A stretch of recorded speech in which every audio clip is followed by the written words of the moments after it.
Good morning to all of you. Class 7th, subject Social Science, Chapter 4, The Mughal Empire.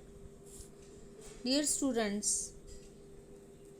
आप अपनी book का page number 45 निकालेंगे। वहाँ से आज हम चैप्टर 4 पढ़ेंगे जिसका नाम है द मुग़ल एम्पायर यानी कि मुग़ल साम्राज्य। तो सारे बच्चे 45 पेज निकाले, वहाँ से हम शुरू करेंगे। Ruling as large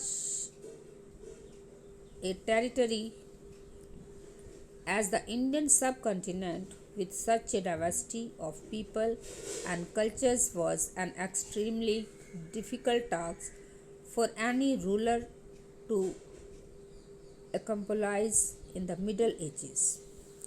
मध्यकाल में किसी भी शासन के लिए भारतीय उपमहाद्वीप जैसे बड़े क्षेत्र पर जहाँ लोगों एवं संस्कृतियों में इतनी अधिक विविधताएं हो, शासन कर पाना अत्यंत ही कठिन कार्य था। Quite in contrast to their predecessors, the Mughals created an empire and accomplished what had hitherto seemed possible for only short periods of time.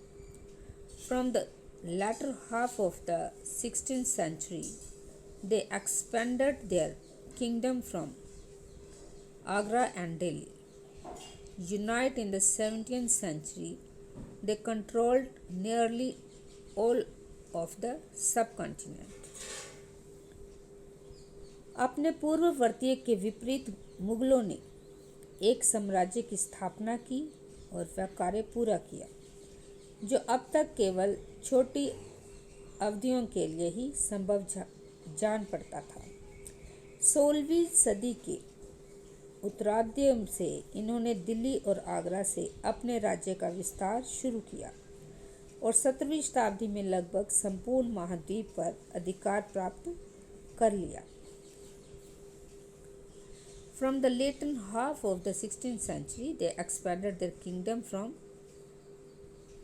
Agra and Delhi until in the 17th century they controlled nearly all over the subcontinent. They imposed structures of administration and ideas of governance that outlasted their rule, leaving a political legacy that succeeding rulers of the subcontinent could not ignore. Today, the Prime Minister of India addresses the nation on Independence Day from the ramparts of the Red Fort in Delhi, the residence of the Mughal emperors. तो ये एक ऐसी राजनीतिक धरोहर थी जिसके प्रभाव से उपमहाद्वीप में उनके पश्चात आने वाले शासक अपने को अछूता न रह सके। आज भारत के प्रधानमंत्री स्वतंत्र दिवस पर मुगल शासकों के निवास स्थान दिल्ली के लाल किले की प्राचीन से राष्ट्र को संबोधित करते हैं। अब उसके बाद आप नेक्स्ट पेज निकालेंगे, वहाँ से हम पढ़ेंगे कि who were the Mughals. Mughals कौन थे? The Mughals were descendants of two great lineages of rulers.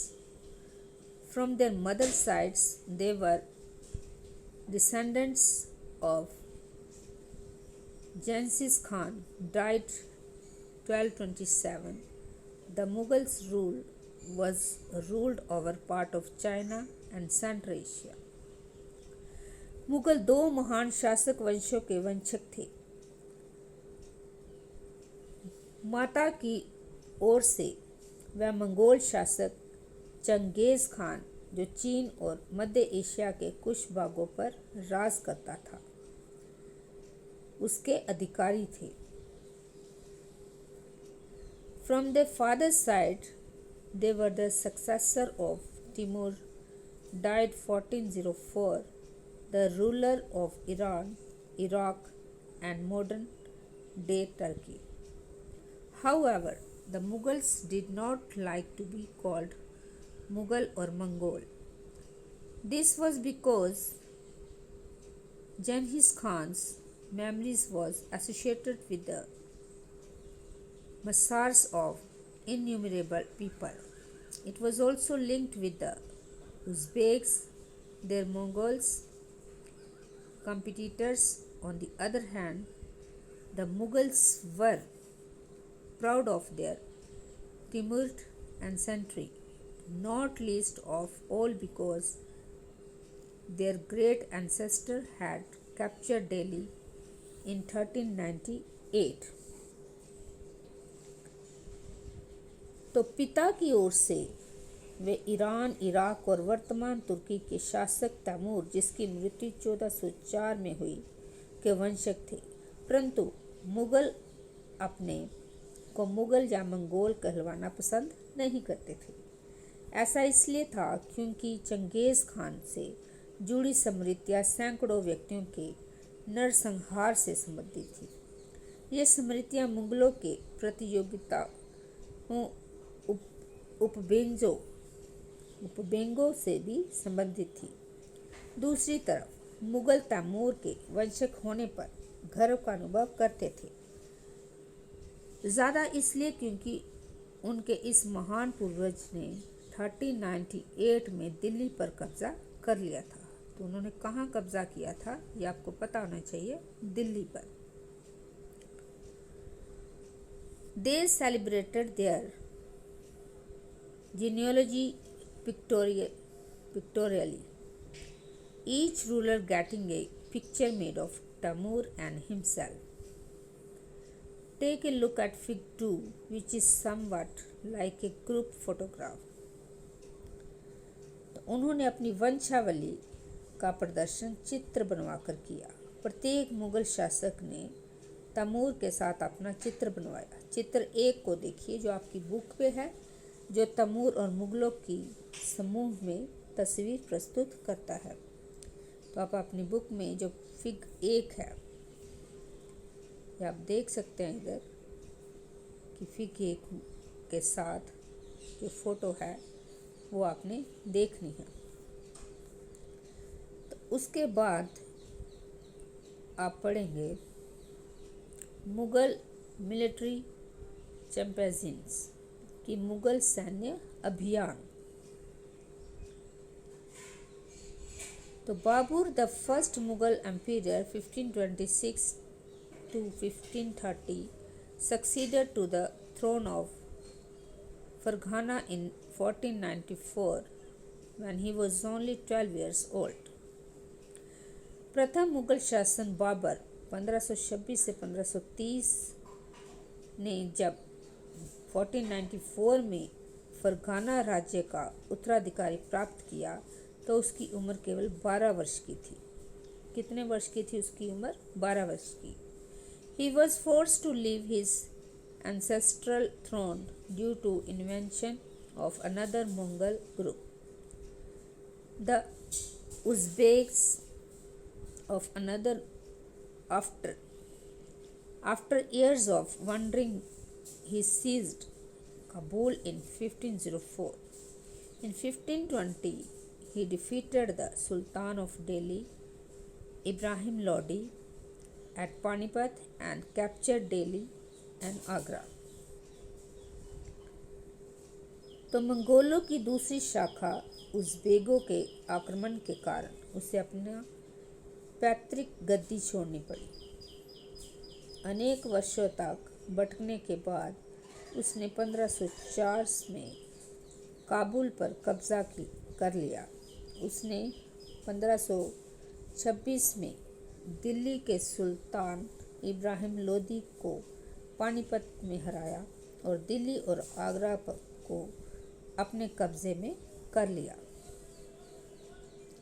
Table 1 chart from some of the major champions of the Mughals. Study it carefully and see if you can notice any long-term patterns. You will notice, for example, that the Afghans were an immediate threat to Mughal authority. तो तालिका 1 में मुगलों के प्रमुख सैन्य अभियानों को दिखाया गया है। इसे ध्यान से पढ़िए। क्या आप इस लंबे घटनाक्रम में कोई पुनरावृत्ति ढूंढ सकते हैं? उदाहरण के लिए आप ये गौर करेंगे कि अफगान मुगल सत्ता के तत्कालीन खतरे थे। मुगलों और अहोम अध्याय 7, सिक्कों अध्याय 8 और 10, मेवाड़ और मारवाड़ अध्याय 9 के संबंध पर भी गौर करें। तो कहते हैं कि द 6 सी ऑल्सो चैप्टर 8 और चैप्टर 9 में, एंड मेवाड़ एंड मारवाड़ सी, मेवाड़ और मारवाड़ कहाँ आप देख सकते हो चैप्टर 9 में। How was Humayun's relationship with Safavid Iran different from Akbar's? Did the annexation of Golconda and Bijapur in Aurangzeb's region and hostilities in the Deccan? तो क्या औरंगजेब के शासनकाल में गोलकुंडा और बीजापुर के अधिग्रहण से दक्कन में युद्ध का अंत हो पाया? तो डियर स्टूडेंट्स, आज जितना आपने पढ़ा है उसको आप रीड करना और डिफ़िकल्ट वर्ड्स को कॉपी पे लिख के याद करना। Thank you and have a nice day.